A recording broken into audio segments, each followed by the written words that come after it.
And staying around these public-private partnerships, I mean, we often hear about them and how they are needed to help some ailing SOEs and take the pressure off the taxpayers. But this issue being back again in the spotlight following the failure of the SAA-Takatso deal and Cabinet's decision to approve the plan for improved cargo movements. And can these partnerships work, though? And is there a willingness to ensure that they function effectively for the betterment of some of the country's struggling institutions? Professor Adrian Saville from Gordon Institute of Business Science joins us live now. Prof, thank you so much for your time this afternoon. Let's just start before we even get into some of these partnerships and how they work. But there have been, of course, developments in Parliament today around the SAA-Takatso deal, and now that they want the matter to be, referred to the SIU in order to see, especially probe how, Takatso was in fact appointed for this particular transaction. What is your reaction to what has happened and the twists and the turns in this particular story?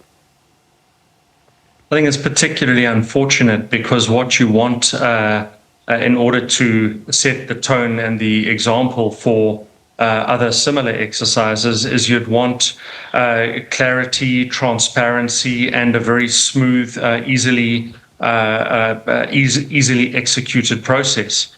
And instead, we've got a lot of noise, a fairly murky process where it's difficult to establish exactly what has transpired in some places. And I think that takes trust and confidence out of an arrangement where I think that this is an absolutely essential ingredient for South Africa to get SOEs and infrastructural build right. It's very difficult to see how we do this without public-private partnerships. And so this is a very unfortunate element in an important process. And I suppose then those who are saying that this deal should serve as an example of how not to do public-private partnerships would be correct then? Well, that's exactly my point. Perhaps you said it more succinctly and crisply, is, this sets the tone. And if this sets the tone, it's the wrong tone. It corrodes trust, it creates confusion, it injects uncertainty, and anyone who is allocating capital or entering a business partnership would be very, very wary of those three elements. So I suppose then transparency as far as the process is concerned, if we are to enter as South Africa into some of these deals to try and save some of the ailing institutions, would be key then? Yeah, and this is not to, so that this doesn't come across as just, punching in the dark. We've got examples of very successful frameworks, and I would venture that the partnerships in public partnerships in energy generation are an excellent example of that. The framework is clear. Certainly, we've been slow in places. We could have been much quicker in places, but the framework is clear, the rules, the principles are well established, you've got transparency, and once you've got agreements in place, you know exactly what the arrangements are in terms of the partnership. Here, by contrast with SAA, we've got fogginess, murkiness, confusion about the process, and some parts are just very, very difficult to see. This is not an example of what we need. So, Prof, then, let's help, of course, some of the viewers to also understand how this all unfolds then.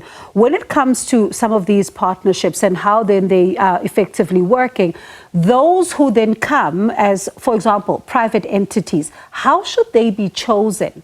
For such partnerships, what should that process look like in order to inspire confidence?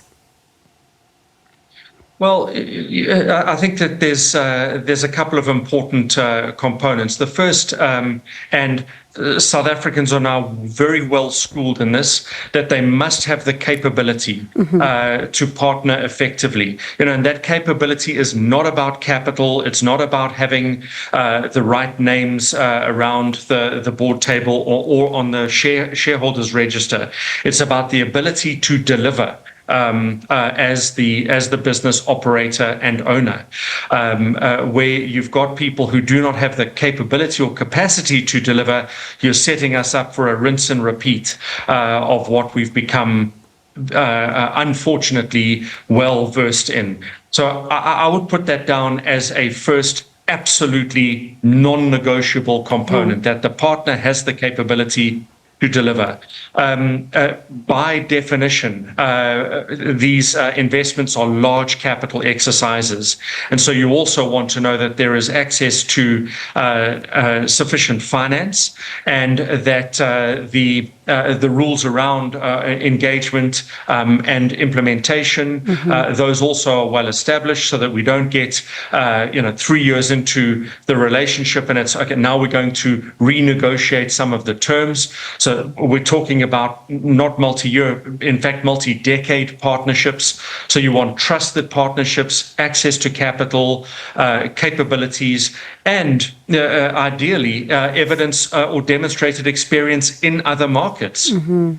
And I suppose then also coupled with that, some would say how much of a factor or a non-factor should political interference also be, especially because that also raises the eye of some people when we see political interference in some of the entities and how that was laid bare, even in the State Capture Commission of Inquiry, for example.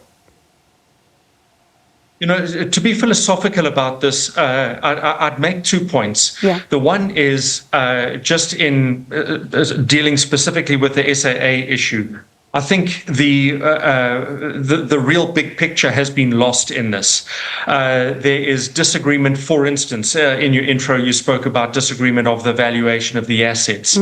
I think that is squabbling over the things that are just not material to this transaction. I speak under correction, but I think the number is SAA will lose another 3.5 billion rand this year, and the total size of the bailout over a number of years to SAA amounts to 60 billion rand.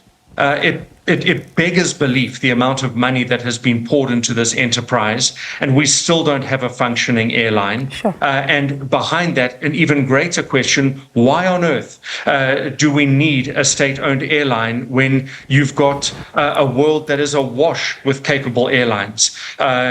This just defies economic logic. So, my frustration is that we are trying to solve problems that are rounding errors or trivial in the detail, and not really addressing the fundamental issue, which is about getting the state rescued from pouring more money into a failed enterprise.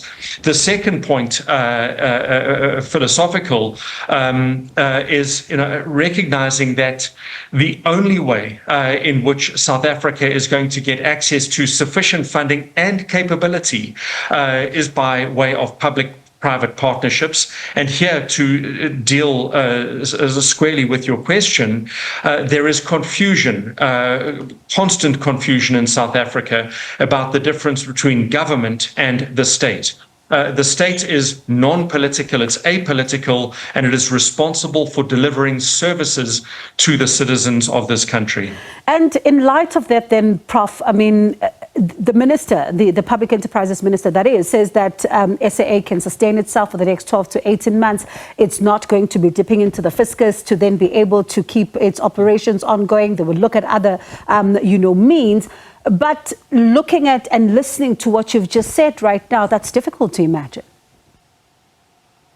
That's great news. If that's the prognosis, that's fantastic news that the airline is financially viable and doesn't require further financing. The timeline that you give here is a relatively short timeline, so it begs the question, what happens on the other side of that timeline?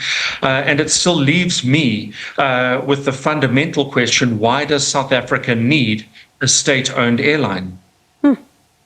Prof, thank you so much for leaving us with many questions and a lot to ponder on, especially when it comes to this particular issue. But do appreciate your time. That was Professor Adrian Saville from the Gordon Institute of Business Science.